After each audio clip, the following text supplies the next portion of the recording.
Hello everyone and welcome to Laguna Seca, or should I say the WeatherTech Raceway Laguna Seca, because of course it is sponsored by WeatherTech. Now in terms of this circuit, this is a real world circuit of course with the infamous corkscrew, but let's have a look at some of the key statistics on the circuit and give you a little bit more information before we jump into the guide. Of course it's located in the United States and it has a length of 3.6 kilometers or 2.2 miles. It has 11 corners, although that can be argued, as some people will say it's 12, with the longest straight being 453 meters in length. The elevation difference there, 55 meters, that of course is mainly at the corkscrew.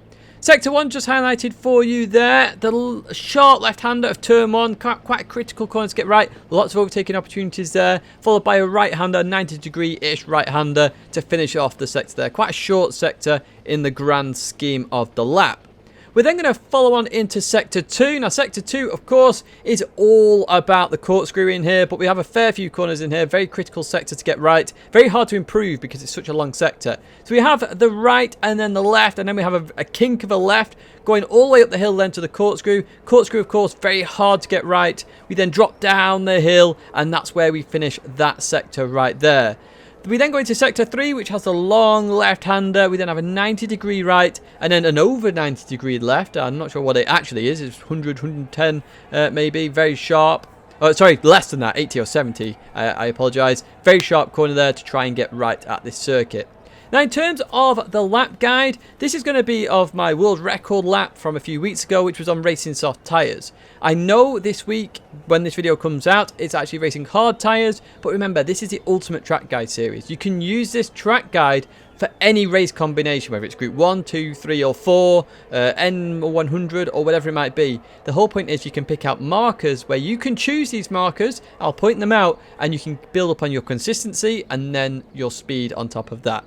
But without further ado, let's stop talking about the actual track. Let's actually jump into a lap now and let's pick out those brake markers, acceleration markers, and any key indicators that we can use here at Laguna Seca to improve your lap.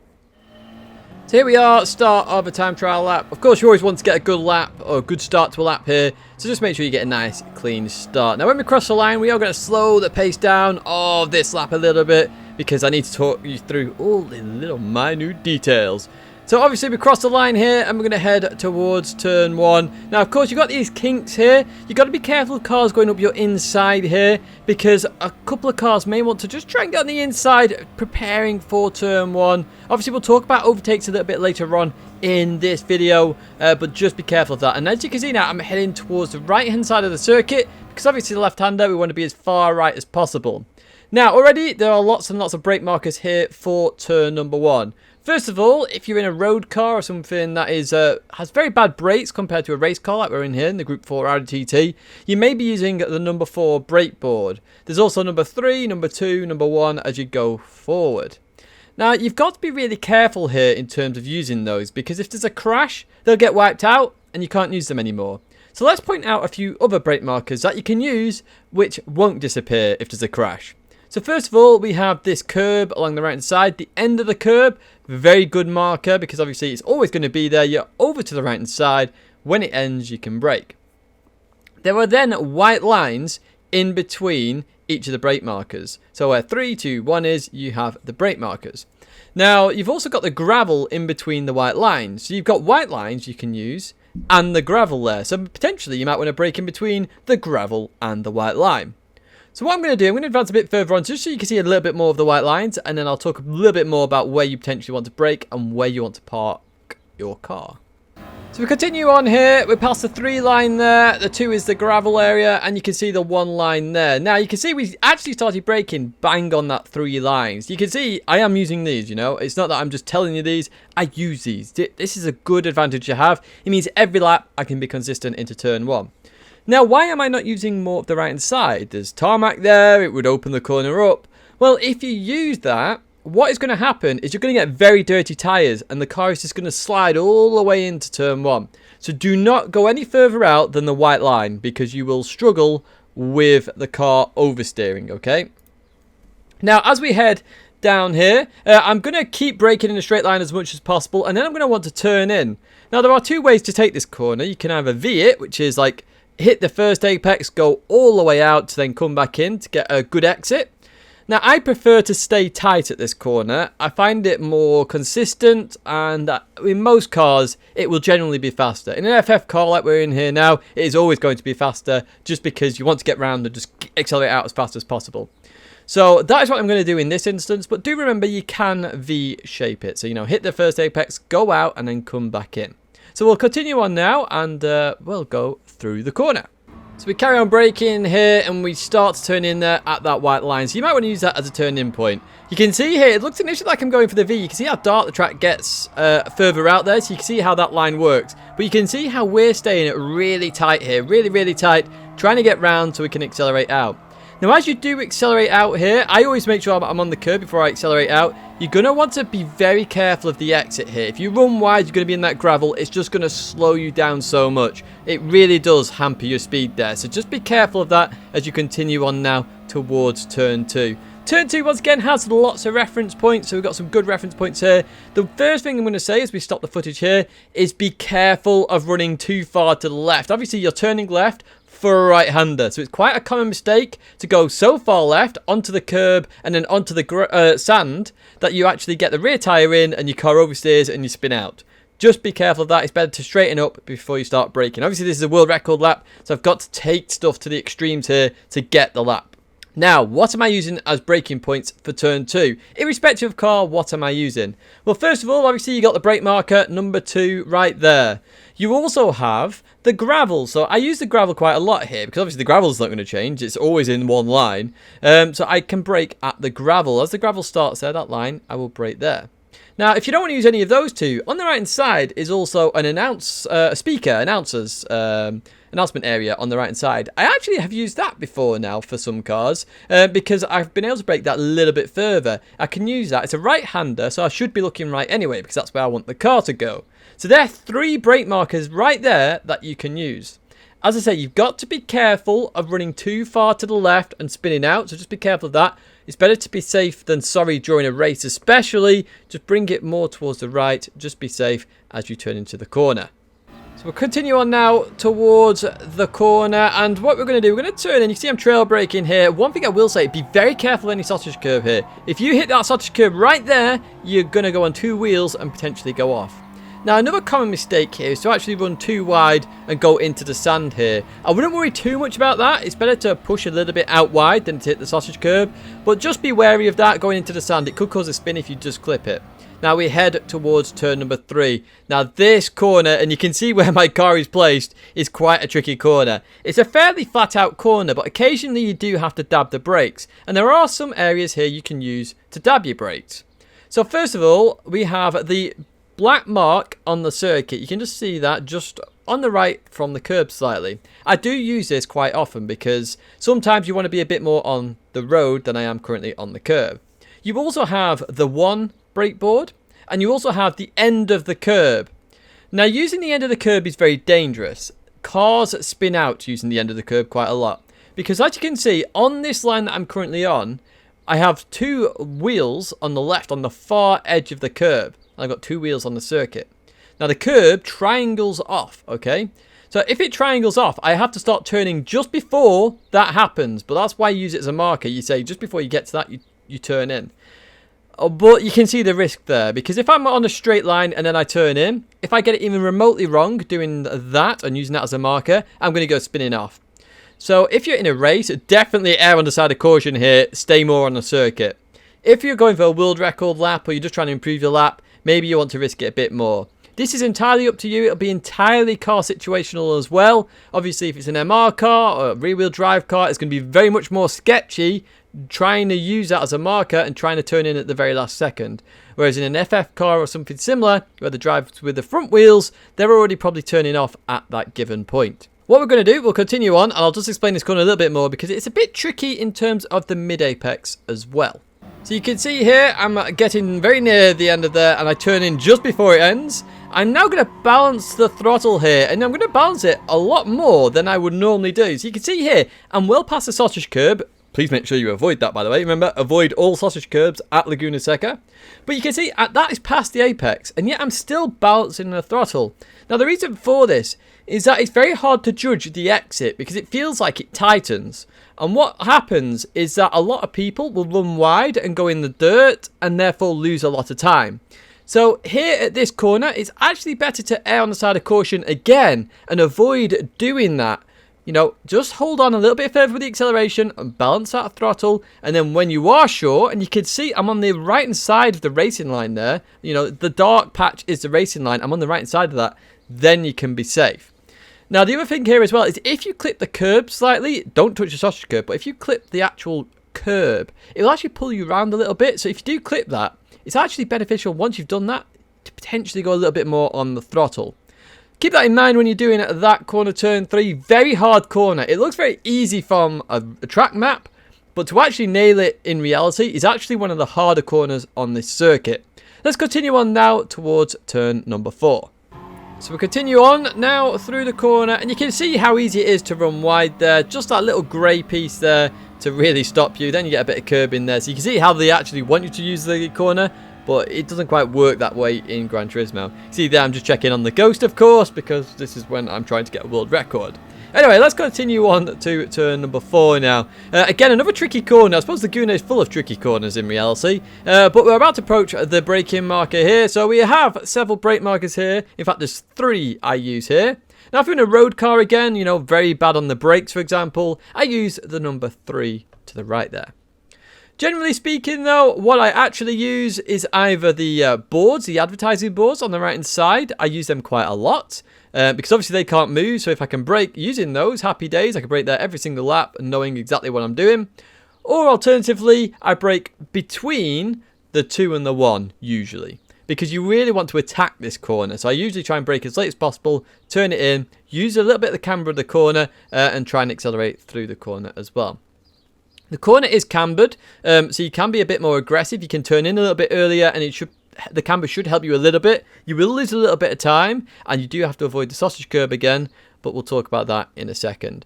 As I say, though, the 3 brake markers there for me are the number 3, the number 2, and the advertising boards. But remember, when I'm saying these, I use them as rough guides, so for some laps, I'll use between 2 and 1. I can't remember what I do on this lap, so let's find out. Here we go, where we're going to brake. We brake at the advertising boards, bang on. I'd say I use them quite a lot, so I wasn't too surprised at that. So you can see at the corner, it's slightly cambered here. Avoid hitting that sausage curb, that causes all sorts of carnage. I nearly hit it there, I might have just clipped it actually. But you can see how the corner is cambered, so you can accelerate quite early there. Full throttle out the corner. It's quite common to run a little bit wide here. Don't worry too much. Just make sure you get it back on circuit as fast as possible. If you slightly skim the sand though, your car will oversteer as you have a quick gander backwards at the Ghost again. Now we're going to head up to one very, very, very complicated corner, even though it's a dab of the brakes usually and you chuck it in. So we're just heading towards the brake marker now. So we've got 2 in our vision right here. We have the number 2 brake marker and we have the number 1 brake marker. And generally speaking, you're braking at some point in the middle of those. You're never normally braking bang on them, which is why it gets a little bit difficult, this corner. This is a very, very, very fast corner and a very, very critical corner on Laguna Seca because you're about to go uphill, which means you have to carry a heck of a lot of speed through the corner and you can gain so much more of an advantage. As I say, I use the number 2 and the number 1. I don't use anything else because you're so concentrated on the corner. It has to be central to your vision. You can't use the trees on the right. You can't really use anything on the left. You have to be so central with your vision here because you need to nail this apex. And I will stop the video at the apex just to explain a little bit more. So where are we going to brake? Look at that, in the middle of them, as I say. And you can see here, I've just lifted off because I'm scared of understeering. Now, we're just going to stop it here. That sausage curb is one of the deadliest I know in this game. You clip that, you're going in the dirt that I'm pointing at right now. And you're going into the barrier potentially as well. It is very, very, very much a killer sausage curb, that. I've seen lots of deaths at this corner, as I say, in terms of, you know, people just going around, clipping dirt, clipping the sausage curb, running wide. It is such a common corner to do it because everybody knows how critical it is. You can see the hill we're about to go up. So if you maintain 1 or 2 miles an hour more, you're going to absolutely improve that lap time 100%, even just on this point. If you even just practice this corner alone, all the way up to the corkscrew, you are happy, happy days in terms of your lap time. I will promise you that. But let's continue on with the lap now and let's head towards that mighty corkscrew. So we continue on through the corner. Now I'm on understeering. I'm now going flat out. You can use that light green AstroTurf right there, but be careful. You can see how it comes back at you, that gravel. Just be very careful of that. And as we head up the hill, you can see I'm looking behind me at the Ghost, of course. You can see how steep this hill actually is. It really is steep. So I really can't emphasize enough, maintaining a little bit more speed through that corner is very good. Obviously, during a race, you're going to have to be a little bit careful there. And you will see people who are trying to attack people actually going more aggressive there to try and catch them up than the ones up ahead who will take it very cautiously. Right, the corkscrew. I've just started braking right now. And you're probably going, Tidge, that's a bit early to brake, isn't it? Well, let's talk about the corkscrew first of all. One critical error people make is that they brake a few, 20 meters further ahead there on the crest of the hill. Braking on a crest of a hill is never good. Remember, the car is going to be lifted up into the air, which means the tyres are not going to have a lot of weight on them, which means your braking efficiency drops massively. There's no weight there. The tyres have less contact with the road, so there's less friction. You will brake far less if you brake on the crest of the hill. So what you'll find, and this is in any game, it's not even in Gran Turismo as well, is that you should always brake, or at least, slow down just before the crest of the hill, and you will actually gain a significant advantage. Some games that you will brake, then roll, and then brake. But in this situation, we're just going to brake heading towards the corkscrew. So obviously I have 1 or 2 markers here. Nothing major here. It's pretty obvious what you do. Obviously you got the crest of the hill, but I'm not counting that as a marker here. You have the white line, which is the thing I actually use. Okay, the white line's critical to me. It's very obvious where it is. And just before that, I usually brake. As you can see right now, we are braking. So if you use that every single time, just brake just before it. And this is in any car. Obviously, if you're in a road car, you're going to have to brake a little bit earlier than that. Brake before the crest of the hill. It's the critical factor of the corkscrew. Brake before the crest of the hill, and you should be fine to actually make the corner at the corkscrew. Obviously, the first part of it, the left-hander. So we continue our braking here. Obviously, we've slowed down to such a speed now where the car won't lift off. And you can see we're braking. We're going to lift off the brakes now. And we're turning in quite early. It's quite common for people to turn in quite late, but never turn in quite late here, especially on Gran Turismo. Always turn in early because it allows you to straight line it like I'm about to do here. Now, I've just paused it here for a very good reason. If you turn in later at the corkscrew, especially if you're in an MR car, your car is going to get so unbalanced. What you have to do to avoid the weight shift, because we are now going downhill, the weight completely shifts in the car. So an MR car, all the weight moves towards the front. The rear has no weight. It'll just start wanting to dance left and right. You want to straight line it as much as possible, because if you're just straight lining it and the weight just goes forward, that's all it's going to do. It's going to go forward. It's not going to start oversteering. If you turn in slightly later, and I'm in an FF car here, so remember that's front engine, front wheel drive.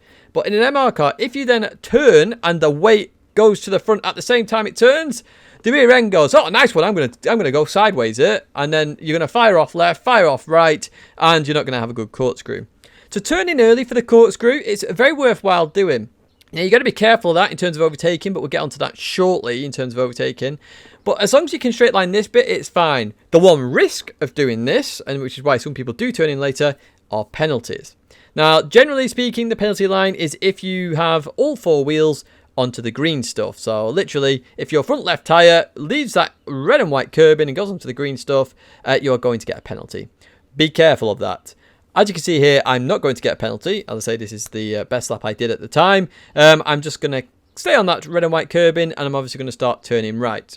With MR cars and FR cars, as I say, just be careful with that weight transition. The minute, especially MR cars, the minute that weight starts to head forward, you're going to have problems in the middle of the corner.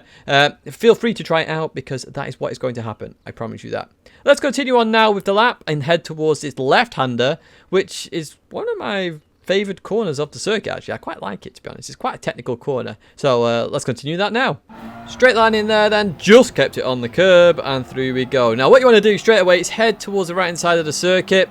But you don't want to go all the way to the right. I always found that if you went too far to the right, it ended up being a dirty line. So you can see here, I'm starting to turn left as the corner goes left. You can see I've not broken or braked at any point so far. I'm just balancing the throttle. And the reason for that is you don't really brake for this corner. I very rarely brake for this corner. Occasionally in a road car, you might dab the brakes, but that is it. So there are no markers here. It's all about judging the apex. Now, you can see I'm at half throttle. That's all I do on this corner. I balance the throttle. If I'm going too quick, I'll let off. I'll let it roll a bit. Hopefully the car will come back to me. I might dab the brake if I'm really going too fast into the corner. Otherwise, I'm just aiming to go through the corner as balanced as possible. You know, accelerate around the corner and continue on towards turn number 10. The only thing you have to be aware of on this corner really is the sausage curb on the inside that will chuck you off. And the other thing, I suppose, is potentially understeering off, because it's very easy to start accelerating early on this corner. You're going downhill, you're carrying a lot of speed. You've got to remember that. You've just come down a very big, steep hill. You're carrying a lot of speed, so balancing the throttle is fine here. So let's continue on with the video, the lap, and we'll head towards turn number 10. So we continue on balancing the throttle there. Obviously, going downhill, the speed is maintained. I'm just making sure I get through the corner. You can see I don't accelerate until quite late. That's because I am worried about the understeer there, and I actually lifted off a little bit more, and you can see how close I get to the edge of that gravel on dirt there. If you do hit that, you're going to spear left. I have seen that quite a few times. But we get to turn number 10, and I actually quite hate this corner, if I'm honest with you. It's a very frustrating corner because it's slightly cambered, so you want to attack this really hard, and it's very easy to outbrake yourself. So you can see I'm already braking here, and you can probably tell exactly what my brake marker here is. It's the number 2 brake board. I also occasionally use the leaderboard on the left-hand side. You can see that there. Otherwise, it's normally between 2 and 1, usually in a car. It's very rare that I do use that scoreboard there. But even so, with this corner, you've got to be very careful, because if you turn in too early, you're going to run wide and go in the gravel. You turn in too late, you're going to run wide and go into the gravel. It's a very hard corner to nail, but it is cambered. So if you do get it right, you will absolutely nail the corner. It's very complicated, but there are 3 brake markers to look out for. The 2, the scoreboard, and the 1. Let's continue the lap, and I'll just explain a little bit what I mean as I go through turn number 10. We're braking then, and you see we're trail braking here. We're trying to be as aggressive as possible as we turn in. Be careful of the sausage curb. You can see how the corner is cambered here as well. So you look at us plant our foot straight away. We've hit the apex there. But as you can see, the corner, the camber loses itself, so we do run wide. That's where you see a lot of people go off there. But we're now heading to turn number 11, the final turn on the circuit here, and there's quite a few brake markers you can use here, so let's just pause it right here and let me explain. As you can see, I'm already on the brakes, some of the brake markers that I can use here, or that you can use here, of course, as well. So obviously at this point in time, I'm in time trial mode, so I can use a brake marker here. I can use the number 3 on my right hand side there. Now, of course, as well, there is the number 2 later on. So if you're judging braking a bit further in, you've got a car with better brakes, you might want to brake between 3 and 2. You never really want to brake at 1, which is further on as well, so I won't highlight the number 1 board there. The other one you can use, because quite often those brake markers in a race will get absolutely wiped out, is actually on your left-hand side there. You see where the pit wall is there? It's all grey, but then there's a highlighted white bit there. I sometimes use that. It's a very good marker. Obviously, in this situation, if I was doing the race and I brake in here, usually I'd go, okay, as long as I can see that marker, I should brake and I should be able to make the corner fine. So that's another little cheeky marker you can use right there to enable you to do this corner. Let's talk about the corner a little bit more. It's a very tight corner. Like in terms of the angle, it's very tight. It's over 90 degrees is in. It's 80, 70, 60 even potentially in terms of its angle. I don't know the exact number. So what you want to do is you want to keep it tight and be able to accelerate out as fast as possible. It's one of those where you want to point and squirt and just shoot towards the line. The more you try and carry more speed through the corner, what will happen is you will run wide and go into the dirt, and that will affect your next lap as well as finishing this lap. So it's quite a risk to do that. Same in a race as well. It opens you up to attack from behind if you even get this remotely wrong. So it's always better to stay tight, point and squirt, and get out the corner. Let's continue on through the corner then, and let's finish off the lap here at Laguna, and we'll go into a fast lap. Keep on braking then, and we're going to stay to the right side as much as possible here. As I say, it's a point and squirt sort of thing. So at the very last second there, we then start to turn in. Avoid the sausage curb if you can. It's not too deadly here. If you hit it, you hit it. It's no problem. You can see we should be accelerating now, really, but we're not. We were just half throttle there. Once we know we can accelerate, we then do so. Now, earlier on in the lap, the light green stuff was fine. Here it's not. It will slow you down. The lower speeds, obviously, you'll get a lot more wheel spin. If you're on the light green stuff, that will affect your lap, the end of the lap, and obviously will mean you potentially get attacked heading towards the first corner. But we'll talk about overtakes once we've gone through the fast lap. As you can see here, we're about to cross the line, and happy days, get an absolute cracking lap. As you can see, we kept looking behind ourselves because we couldn't quite believe it that we'd finally done it. But anyway, let's jump to an actual lap now. We head now down towards turn 1. Remember, use the right side, those brake markers. 4, 3, we use the white line there. Keep it tight here as much as you can. I trail brake in, I clip the curb there. I clip the curb again, I then accelerate out full pelt. We then head now towards this right-hander. Use the 2 and the gravel there. Brake, turn in, watch out for the sausage curb. Just watch out for understeering too wide there. Watch out for turning in a little bit too late here. We do fine here. Balance the throttle, accelerate through the corner, and we continue on now towards the left-hander. Right hand side, use the advertising boards as best as you can here. Brake, turn in, use the camber of the corner, really use that curb as well. Accelerate through the corner, just be careful about running wide once again. Now this annoying, frustrating corner, very hard corner. Be careful, between the 2 and the 1, dab your brakes, chuck it in. Hopefully don't hit the sausage curb, accelerate through the corner and head up to the mighty corkscrew now. We head up to the corkscrew. Remember to brake before you get to the crest of the hill. We brake just before that white line. Brake, drop down to 3rd gear. We turn in early here to try and straight line it. Straight line straight across there, just stay on the curb on the left hand side. Now we go towards the right and then we're just balancing the throttle through this corner. We go. Just missing the sausage curb there. Be careful understeering too wide there. Remember, be aggressive here, but watch out for understeering. You understeer a lot of the time through that corner. Head towards the last corner now. We've got 3. We've got the pit on the left, 2 on the right. Brake, turn in, point, squirt, accelerate through the corner, accelerate out and head towards the line there to get your magical lap here at Laguna Seca. So I am about to pause it right here.